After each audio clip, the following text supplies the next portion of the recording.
Hello നമസ്കാരം, ഞാൻ രാകേഷ് ബാബുവാണ്. അപ്പം നമ്മുടെ പുതിയ വണ്ടിയുടെ രണ്ടാമത്തെ പാർട്ട് വീഡിയോ ആയിട്ട് വന്നേക്കുവാണ്. അങ്ങനെ നമ്മുടെ വണ്ടിയുടെ ഏകദേശ വർക്കൊക്കെ ഒരുവിധമൊക്കെ ആക്കിയിട്ടുണ്ട്. നേരത്തെ കുറച്ച് വർക്ക് പെൻഡിങ് ഉണ്ടായിരുന്നു, അപ്പോൾ അതൊക്കെ ഏകദേശം ആയി വരുവാണ്. അപ്പോൾ ബോഡി വർക്ക് ഒരു 90% തീർന്നിട്ടുണ്ട്. അപ്പോൾ അതിൻ്റെ അപ്ഡേഷൻ എന്തൊക്കെയാണെന്നൊന്ന് ജസ്റ്റ് ഒന്ന് കണ്ടേക്കാം. ഓക്കെ. അപ്പോൾ ഇതാണ് നമ്മുടെ പുതിയതായിട്ട് ചെയ്തുകൊണ്ടിരുന്ന ഫെരാരിയുടെ പഴയ മോഡൽ വണ്ടി. ഓക്കെ. ഇപ്പോൾ ഇവിടം വരെയൊക്കെ ആയി. ആശാൻ്റെ ബമ്പർ ചെയ്തുകൊണ്ടിരിക്കുകയാണ്, ഫ്രണ്ട് ബമ്പർ. ഇത് നമ്മളൊരു 2 ഇഞ്ചിൻ്റെ റൗണ്ട് വൈപ്പിന് കട്ട് ചെയ്ത് രണ്ടാക്കി എടുത്തിട്ട് അതുകൊണ്ടാണ് ബമ്പർ ചെയ്തുകൊണ്ടിരിക്കുന്നത്. ഏകദേശം ഈ ഒരു ഷേപ്പിലോട്ട് കൊണ്ടുവന്നിട്ടുണ്ട്. കണ്ടോ, ഇതാണ് വണ്ടിയുടെ ലുക്ക്. പിന്നെ ഈ ഒരു വണ്ടി നമ്മൾ വർക്കൊക്കെ കഴിഞ്ഞ് കിടക്കുവാണ്. ഇനി പെയിൻറ്റ് ചെയ്താൽ മതി. പിന്നെ ഞാനിപ്പോൾ ചെയ്തുകൊണ്ടിരിക്കുന്ന ഈ ഒരു ഡിഫൻഡറാണ്. ഓക്കെ. അപ്പോൾ നമുക്ക് ഏകദേശം വർക്ക് ഇവിടം വരെയൊക്കെ ആയി. ഇനി ചെയ്യാനുള്ളതെന്ന് പറഞ്ഞാൽ ഡാഷ്ബോർഡും അതുപോലെ തന്നെ ഇതിൻ്റെ ഗിയർ ബോക്സ് കാര്യങ്ങൾ ഇങ്ങോട്ട് കയ്യിലോട്ടാക്കണം. നമ്മൾ ഓട്ടോറിക്ഷയ്ക്ക് വന്നിട്ടുള്ള ഗിയറിനെ മാറ്റിയിട്ട് നമ്മൾ ഈ ഒരു ലീവറയിലോട്ട് ഗിയർ ആക്കാനായിട്ടുള്ള പരിപാടിയാണ്. അപ്പോൾ അതിൻ്റെ കണക്ഷൻ കൊടുത്തിട്ടില്ല, അതാണ് ഇനി ഒരു വർക്കായിട്ടുള്ളത്. പിന്നെ ബാക്കിലെ വീല്, ഇതിപ്പോൾ നിലവിൽ ഓട്ടോറിക്ഷയുടെ വീലാണ്. പിന്നെ സ്പേസർ വെച്ചിട്ട് നമുക്ക് ഈ ഒരു ടയറിനെ അതിൽ സെറ്റ് ചെയ്യണം. പിന്നെ ബാക്കിലോട്ട് വന്നു കഴിഞ്ഞാൽ ഹിഞ്ചസ് ആയിട്ട് കൊടുത്തിരിക്കുന്ന, ഡിക്കി ഡോറിൻ്റെ ഹിഞ്ചസ് ആയിട്ട് കൊടുത്തിരിക്കുന്ന അംബാസഡറിൻ്റെ ഹിഞ്ചസാണ്. പിന്നെ അതുപോലെ തന്നെ ലോക്ക് സിസ്റ്റം വെച്ചേക്കുന്നത് മാരുതി 800 വരുന്ന ലോക്ക് സിസ്റ്റമാണ്. അത് ഇങ്ങനെ ഓപ്പൺ ചെയ്യാം. കണ്ടോ, ഇതാണ് എൻ്റെ എഞ്ചിൻ റൂം വരുന്നത്. ഇവിടെ ആയിട്ടാണ് ഡീസൽ ടാങ്ക് വരുന്നത്. ഈ ഒരു ചതുരത്തിലെ ഹോൾഡറിലാണ് ഡീസൽ ടാങ്ക് വരുന്നത്. അപ്പോൾ ഡീസൽ ടാങ്കിനുള്ള വർക്കൊക്കെ കഴിഞ്ഞിട്ടുണ്ട്. ഇനി അത് സെറ്റ് ചെയ്താൽ മതി. ഓക്കെ.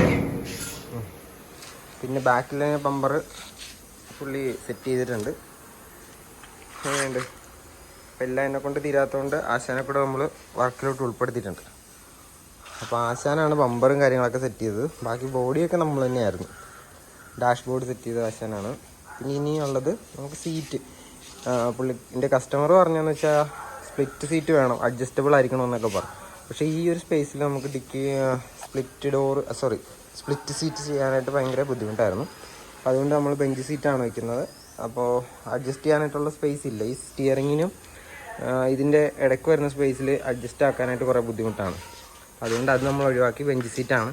പിന്നെ ആക്സിലേറ്ററും ബ്രേക്കും എല്ലാം കാര്യത്തിൽ സെറ്റ് ചെയ്തിട്ടുണ്ട്. ഡോറും ഡോർ പാഡ് സെറ്റ് ചെയ്യണം. ഈ ഒരു ലോക്ക് സിസ്റ്റമാണ് നമ്മൾ കൊടുത്തേക്കുന്നത്.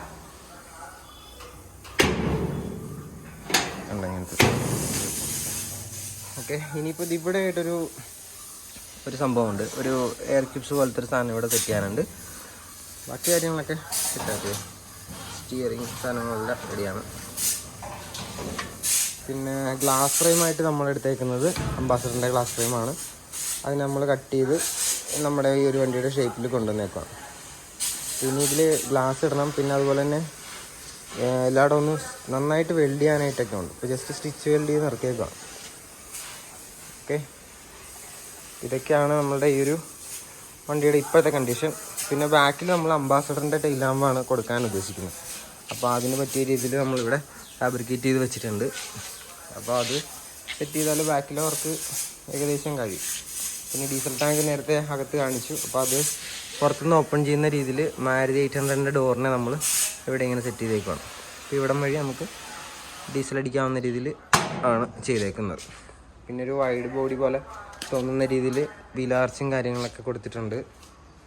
പിന്നെ കുറച്ചധികം മീറ്റർ വേണമെന്ന് പുള്ളിക്കാരൻ പറഞ്ഞത്. ഒറിജിനൽ വണ്ടിക്കും കുറച്ചധികം മീറ്ററൊക്കെ വരുന്നുണ്ട്. അപ്പോൾ അതിന് വേണ്ടി നമ്മൾ ഈ വലിയ 2 അംബാസഡറിൻ്റെ തന്നെ സ്പീഡോമീറ്ററും പിന്നെ അതുപോലെ ഒരു RPM മീറ്ററൊക്കെയാണ് സെറ്റ് ചെയ്യുന്നത്. അത് വർക്കിംഗ് അല്ല, അത് സെറ്റ് ചെയ്യണം. പിന്നെ ഇവിടെ കുറച്ച് ഹോളിൽ ഒരു ഡീസലിൻ്റെതും പിന്നെ അതുപോലെ ഹീറ്റ്, ഓയിൽ പ്രഷർ അങ്ങനെയുള്ള സംഭവങ്ങളൊക്കെ കാണിക്കുന്ന 2-3 മീറ്ററുകൾ അവിടെ നമ്മൾ സെറ്റ് ചെയ്യാൻ പോകുന്നുണ്ട്. അങ്ങനെയുണ്ട്. മൊത്തത്തിൽ ഒരു അനച്ചന്തൊക്കെ ഉണ്ടല്ലേ. പക്ഷെ കാര്യം നമ്മൾ ചെയ്തപ്പോഴത്തേക്കും ഇതുപോലെ ആവുമെന്ന് പ്രതീക്ഷിച്ചില്ല. ആദ്യം ഒരു മിനിയേച്ചർ വണ്ടി എന്നുള്ള രീതിയിലായിരുന്നു തുടങ്ങിയത്. പിന്നെ പണിത് വന്നപ്പോഴത്തേക്കും ഇപ്പോൾ റിയൽ സൈസിൻ്റെ ഏകദേശം അറ്റപ്പെട്ട് നിൽക്കുന്നൊരു ഷേപ്പിലായി. കണ്ടോ. അതുപോലത്തെ ഒരു സംഭവമാണ് ഈ ചെയ്തിട്ടേക്കണം. ഇതൊരു ഓടുന്ന ഒന്നും പറയാൻ സമ്മതിക്കലാത്ത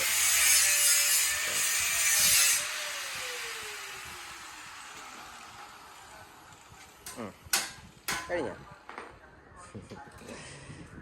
ഓക്കെ, അപ്പോൾ ഇത് നമ്മളൊരു ട്രക്കിൻ്റെ ഷേപ്പിൽ ചെയ്തൊരു വണ്ടിയാണ്. അംബാസഡറിൻ്റെ ഡോറും അതുപോലെ തന്നെ ഫെൻഡറൊക്കെ ഉപയോഗിച്ച് ചെയ്തൊരു ഫോർഡിൻ്റെ ട്രക്കാണ്. ഇത് ഓടുന്ന വണ്ടിയല്ല, ഒരു ഷോ പീസായിട്ടൊരു കഫേയുടെ ഉള്ളിൽ വയ്ക്കാൻ വേണ്ടിയിട്ടുള്ള വണ്ടിയാണ്. ഉണ്ട്, അതിൻ്റെ ഒരു നല്ല വീഡിയോ നമുക്ക് ചെയ്യാം. അപ്പോൾ നമുക്കാദ്യം ഇതൊന്ന് കംപ്ലീറ്റ് ആക്കാനായിട്ടുള്ള രീതിയിലാണ് ഇപ്പോൾ നമ്മൾ നിൽക്കുന്നത്. സ്റ്റിയറിംഗ് ബോക്സും അതുപോലെ തന്നെ സ്റ്റിയറിംഗ് ഒക്കെ സെന്നിൻ്റെയാണ്, മാരുതി സെന്നിന് വരുന്ന സ്റ്റിയറിംഗാണ് നമ്മൾ കൊടുത്തേക്കുന്നത്. അതായത് സെന്നിൻ്റെ വീതി ഉണ്ട് ഇപ്പോൾ ഈ ഒരു നമ്മൾ ചെയ്തേക്കുന്ന ഈ ഒരു കാറിന്. പിന്നെ സസ്പെൻഷനും കാര്യങ്ങളൊക്കെ സെന്നിൻ്റെ ആണ്. അതുപോലെ തന്നെ ബാക്കിൽ സസ്പെൻഷൻ ഓട്ടോറിക്ഷയുടെ തന്നെയാണ്. അപ്പോൾ അതിൽ നമ്മൾ കുറച്ച് ഹൈറ്റ് വ്യത്യാസം വരുത്താൻ വേണ്ടിയിട്ട് കോയിൽ സ്പ്രിങ്ങിനെ കട്ട് ചെയ്ത് ചെറുതാക്കിയിട്ടുണ്ട്. അല്ലെങ്കിൽ വണ്ടിക്ക് ഗ്രൗണ്ട് ക്ലിയറൻസ് ഒരുപാട് കൂടിപ്പോവും. അപ്പോൾ നമ്മളുടെ ഫോട്ടോയിൽ കാണുന്ന ഷേപ്പിലോട്ട് കൊണ്ടുവരാനായിട്ട് ഹൈറ്റ് കൂടിക്കഴിഞ്ഞാൽ ഒരു മാച്ചിങ് ആവത്തില്ല. അപ്പോൾ അതിനുവേണ്ടി നമ്മൾ കോയിൽ സ്പ്രിങ്ങിനെ കട്ട് ചെയ്ത് ചെറുതാക്കി ഈ കാണുന്ന ഒരു ഹൈറ്റിലോട്ട് കൊണ്ടുവന്നേക്കാം. ഈ ഒരു ആംഗിളിലൊക്കെ നോക്കുമ്പോഴത്തേക്കും ഒരു മസിൽ കാറിൻ്റെ ലുക്കൊക്കെ ഉണ്ട്. ഓക്കെ, പിന്നെ ഏകദേശം ഷെൽബി കോബ്രയോട് സാമ്യം തോന്നുന്ന രീതിയിലുള്ളൊരു ഡിസൈനാണിത്. ഇതാണ് നമ്മുടെ ഷെൽബി കോബ്ര. ഏകദേശം ഈ ഒരു ഷേപ്പിനോട് സാമ്യമുണ്ട് രണ്ട് ഭാഗത്തിനൊക്കെ. അങ്ങനെ നോക്കുമ്പോഴത്തേക്കും ബാക്ക് പോർഷൻ ഇതിൻ്റെ വീലാർസിൻ്റെ അവിടുന്ന് ശരി നല്ലൊരു രീതിയിലൊരു ബൾജിങ് ഉണ്ട്. അത് മാത്രമേ പ്രത്യേകിച്ച് പറയാനായിട്ടൊരു വ്യത്യാസമുള്ളൂ. പിന്നെ ബാക്കിലത്തെ പോർഷനിൽ വലിയതായിട്ടുള്ളൊരു മാറ്റം ഇല്ല. ഓക്കെ, ഇനി നോക്കിക്കഴിഞ്ഞാൽ ഓക്കെ. പിന്നെ നമ്മുടെ ചെറിയൊരു കാർ കളക്ഷനാണ് കേട്ടോ. പത്മിനി ഉണ്ട്, അതുപോലെ തന്നെ അംബാസഡർ, കുറേ സാധനങ്ങൾ നമ്മളിങ്ങനെ അവിടെ കാണുമ്പോൾ വാങ്ങി വെക്കുന്നതാണ്. പിന്നെ ഇപ്പോൾ ഉള്ള വണ്ടികളൊക്കെ ചെയ്യുമ്പോഴത്തേക്കൊരു അതുപോലെ സ്കെയിൽ മോഡലായതുകൊണ്ട് കുറച്ച് കാര്യങ്ങളൊക്കെ ഇതിൽ നിന്ന് നോക്കിയെടുക്കാൻ പറ്റും. ഇത് നമ്മുടെ ഒരു നേരത്തെ നമ്മൾ ചെയ്ത പോർഷയുടെ 911 എന്ന് പറഞ്ഞിട്ടൊരു മോഡലാണ്. ഇതൊക്കെ നോക്കിയിട്ടാണ് ചെയ്യുന്നത്. ഓക്കെ, അപ്പം ഏകദേശം ഇവിടം വരെയൊക്കെ ആയിട്ടുണ്ട്. ഇനി അടുത്തത് ആശാൻ്റെ ബമ്പർ സെറ്റിംഗ് ആണ്. ഇതും കൂടെ കഴിഞ്ഞ് കഴിഞ്ഞാലുള്ള വീഡിയോ ആയിട്ട് കുറച്ചുകൂടെ കഴിഞ്ഞിട്ട് കാണാം. ആശാനത് വെൽഡ് ചെയ്ത്. ഓക്കെ, അപ്പം എനിക്കിതിൻ്റെ വീല് സെറ്റ് ചെയ്യാനായിട്ടുണ്ട്. അതും കൂടി സെറ്റ് ചെയ്തിട്ട് കുറച്ച് കഴിഞ്ഞിട്ട് കാണാം. ഓക്കെ ഓക്കെ ആക്കാം. നമ്മുടെ വണ്ടിയുടെ ഏകദേശം പരിപാടികളൊക്കെ കഴിഞ്ഞിട്ടുണ്ട്. ബമ്പറൊക്കെ സെറ്റ് ചെയ്ത് ആശാൻ എല്ലാം റെഡിയാക്കി വെച്ചിരിക്കുകയാണ്. ഓക്കെ, ഫ്രണ്ട് ബമ്പറും ഓക്കെ, അതുപോലെ തന്നെ ബാക്ക് ബമ്പറും ഓക്കെ ആയിട്ടുണ്ട്. ഓക്കെ, നമ്മൾ ഇന്നലെ ചെറുതായിട്ടൊന്ന് സ്റ്റാർട്ട് ചെയ്യുകയൊക്കെ ചെയ്തായിരുന്നു. അപ്പോൾ വൈബ്രേഷൻ എവിടെയെങ്കിലുമൊക്കെ ഉണ്ടാകുന്നറിയാൻ വേണ്ടിയിട്ട് സ്റ്റാർട്ട് ചെയ്ത് നോക്കിയായിരുന്നു. വലിയ കുഴപ്പമൊന്നുമില്ല. ഏകദേശം ഇത്രയൊക്കെ ആക്കിയിട്ടുണ്ട്. അപ്പോൾ ഇനി നമ്മളെടുത്തത് ഇനി പെയിൻ്റ് അടിക്കാനുള്ള പരിപാടിയാണ്. അതിന് മുമ്പ് കുറേ പുട്ടിയും കാര്യങ്ങളൊക്കെ ഇടണം. അതിൻ്റെ വർക്കൊക്കെ ഉടനെ ഉണ്ടാവും. ഇപ്പോൾ ഈ ലാൻഡ് റോവർ കുറച്ച് ഗ്യാസ് വെൽഡിംഗ് ഒക്കെ ഉണ്ടായിരുന്നു. അപ്പോൾ ആശാൻ അതിൻ്റെ വർക്കിലാണ്. ഇവിടെയൊക്കെ ആയിട്ടുണ്ട്. അപ്പോൾ ഇതിന് രണ്ടാമത്തെ വീല് ഞാൻ സെറ്റ് ചെയ്തുകൊണ്ടിരിക്കുകയാണ്.